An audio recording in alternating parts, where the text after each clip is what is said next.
Assalamualaikum warahmatullahi wabarakatuh. Bertemu lagi dengan Ustazah Indah dalam pembelajaran ekonomi. Pada video kali ini kita masih akan membahas tentang materi pertumbuhan dan pembangunan ekonomi. Dan di video sebelumnya Ustazah sudah menjelaskan tentang pertumbuhan ekonomi, apakah pengertiannya, bagaimana teori-teori yang membahas tentang pertumbuhan ekonomi dan cara menghitung laju pertumbuhan ekonomi. Nah, di video kali ini kita akan lebih lanjut membahas tentang pembangunan ekonomi. Nah, dalam materi pembangunan ekonomi, kita akan membahas 3 subbab, yaitu pengertian pembangunan ekonomi, perbedaan pertumbuhan ekonomi dengan pembangunan ekonomi, dan yang terakhir adalah indikator keberhasilan sebuah pembangunan ekonomi dalam suatu negara. Masuk ke materi yang pertama, yaitu pengertian pembangunan ekonomi, dapat dikatakan sebagai proses yang bertujuan untuk menaikkan PDB atau produk domestik bruto suatu negara dalam jangka panjang. Nah, kenaikan PDB dalam pembangunan ekonomi ini sebaiknya lebih besar daripada pertumbuhan ekonomi. Jadi kalau misalnya yang pertumbuhan ekonomi kemarin Ustazah jelaskan bahwa besaran PDB suatu negara itu dikatakan bertumbuh atau enggaknya itu ya dari besaran PDB-nya, tidak ada pengaruhnya terhadap pertumbuhan penduduk.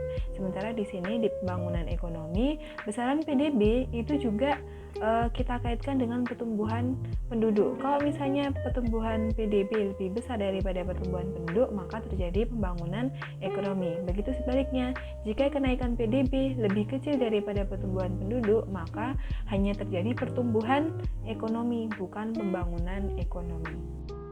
Jadi sebenarnya faktor-faktor yang mempengaruhi suatu negara itu bisa dikatakan mengalami pembangunan ekonomi itu sangatlah banyak.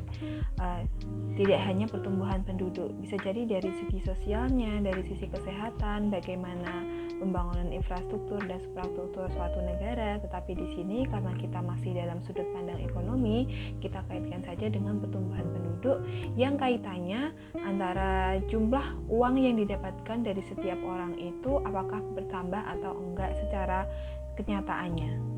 Jadi bisa dikatakan dalam pembangunan ekonomi, kenaikan pendapatan masyarakat diikuti pula oleh perubahan dalam struktur sosial dan sikap masyarakatnya.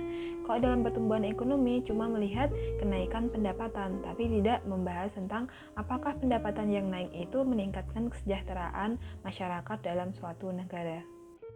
Selain kenaikan pendapatan, pembangunan ekonomi bertujuan untuk memperbaiki kondisi di luar aspek ekonomi, misalnya tadi perbaikan lembaga pemerintah, perbaikan sikap, dan usaha mengurangi kesenjangan ekonomi dan sosial di antara masyarakat negara itu.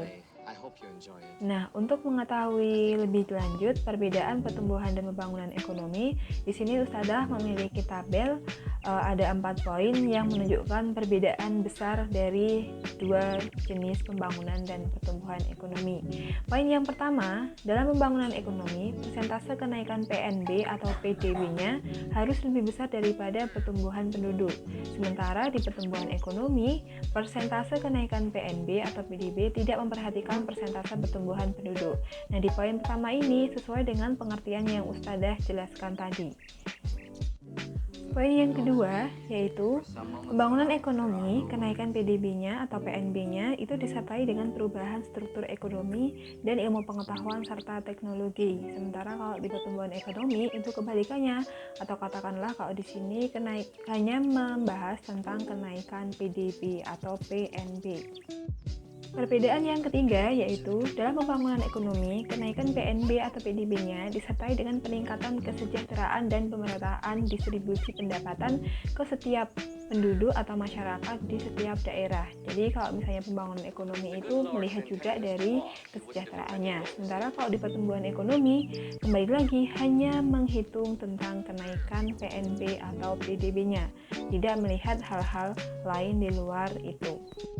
Perbedaan yang terakhir yaitu pembangunan ekonomi menekankan pada peningkatan kemakmuran, sementara di pertumbuhan ekonomi menekankan pada peningkatan pendapatan per kapita.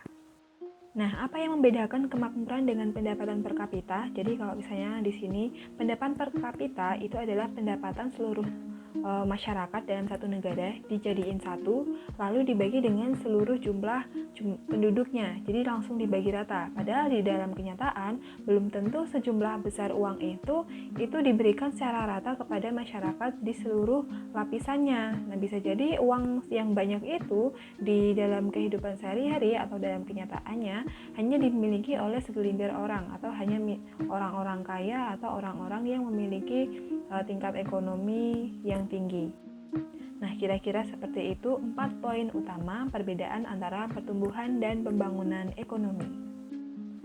Pembangunan ekonomi itu kan faktornya ada banyak, atau hal-hal yang harus diukur, yang harus dilihat itu juga ada banyak. Gak cuma dari sisi ekonomi, misalnya tadi dari sisi PDB, tapi kita juga melihat kemakmuran dari kesejahteraan, perkembangan iptek, kesehatan, sosial, dan lain-lain. Nah, di sini maka disusunlah pemerintah itu indikator-indikator yang menghitung atau menunjukkan apakah suatu pembangunan ekonomi dalam suatu negara itu mengalami keberhasilan.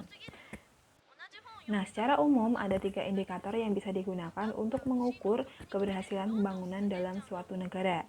Yang pertama yaitu indikator moneter, yang kedua indikator non-moneter, dan yang ketiga adalah indikator campuran. Contoh dari indikator moneter yang pertama adalah pendapatan per kapita. Nah, indikator moneter dengan melihat dari pendapatan per kapita memiliki kelemahan tidak mampu menggambarkan tingkat kesejahteraan masyarakat secara menyeluruh. Jadi tingkat pendapatan masyarakat bukan satu-satunya faktor penentu kesejahteraan masyarakat. Indikator moneter yang kedua yaitu kesejahteraan ekonomi bersih atau net economic welfare. Dalam indikator ini penyempurnaan metode perhitungan PNB dengan melakukan beberapa koreksi. Jadi kalau misalnya tadi pendapatan per kapita itu disempurnakan dengan cara koreksi positif dan koreksi negatif.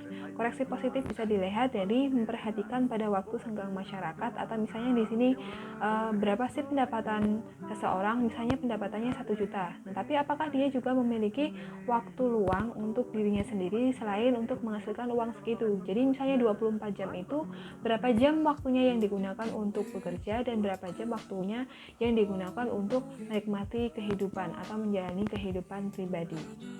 Nah, sementara untuk koreksi negatif, contohnya adalah masalah kerusakan lingkungan akibat aktivitas manusia.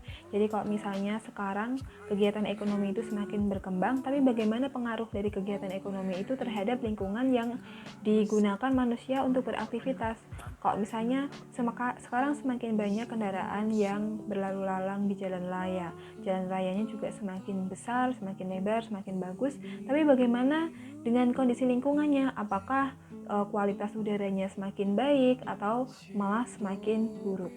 Begitu juga misalnya di daerah galian tambang. Katakanlah di sini tambang itu memberikan jumlah porsi pendapatan terhadap negara itu yang sangat besar, tapi bagaimana pengaruhnya terhadap lingkungan dari penambangan itu? Apakah terjadi kerusakan lingkungan atau semakin baik keadaannya? Indikator yang kedua yaitu indikator non-moneter. Di sini akan Ustazah jelaskan 2 indikator dari indikator moneter. Yang pertama yaitu indikator sosial. Nah, di indikator sosial ini kita melihat dari tingkat harapan hidup, konsumsi protein hewani per kapita, persentase anak yang bisa belajar tingkat SD atau SMP atau SMA atau sederajat, jumlah surat kabar, telepon, media massa lain, dan yang terakhir adalah jumlah pemakaian energi per kapita. Jadi katakanlah di sini kita melihat kualitas kehidupan masyarakat itu, apakah tingkat harapan hidupnya naik atau biasa aja meskipun pendapatannya naik kayak gitu. Juga apakah kualitas makanannya mereka juga meningkat, misalnya dulu cuma makannya tempe, sekarang bisa makan daging. Terus persentase partisipasi anak untuk sekolah, apakah banyak yang putus sekolah, apakah ada banyak yang bisa sampai kuliah, dan lain-lain. Kalau misalnya jumlah surat kabar, telepon, dan media massa itu juga untuk mengukur tingkat melek huruf suatu masyarakat. Apakah banyak orang yang berminat terhadap ilmu pengetahuan yang semakin berkembang atau sama aja? Jadi perkembangannya, apakah peradabannya, cara berpikirnya suatu masyarakat itu berkembang atau enggaknya itu dilihat dari indikator sosial ini. Indikator non-moneter yang kedua yaitu indeks kualitas hidup atau IKH. Di sini sebenarnya hampir sama dengan indikator sosial, yaitu membahas tentang tingkat harapan hidup, angka kematian bayi, dan tingkat melek huruf. Indikator untuk mengukur keberhasilan pembangunan ekonomi yang terakhir adalah indikator campuran. Jadi, indikator campuran ini adalah perpaduan antara indikator moneter dan indikator non-moneter. Contohnya ada dua. Yang pertama, indikator Susunan Inti dan Indeks Pembangunan Manusia atau Human Development Index, disingkat HDI. Indikator Susunan Inti ini dilaksanakan oleh BPS atau Badan Pusat Statistik yang notabene di sini milik negara. Susunan itu juga singkatan dari Survei Sosial Ekonomi Nasional. Indikator kesejahteraan yang digunakan adalah dari sisi pendidikan, kesehatan, perumahan, angkatan kerja, perjalanan wisata, dan akses media massa. Sementara indeks pembangunan manusia atau Human Development Index mengukur dari tingkat harapan hidup, tingkat melek huruf, dan pendapatan real per kapita berdasarkan kemampuan daya beli masyarakat terhadap pendapatan yang dimiliki oleh masing-masing kapita atau masing-masing orang. Nah, seperti itu materi pembangunan ekonomi pada video kali ini. Selanjutnya untuk penugasan akan Ustazah jelaskan dalam kolom chat. Sampai di sini dulu, semoga materinya bermanfaat. Kurang lebihnya mohon maaf. Wassalamualaikum warahmatullahi wabarakatuh.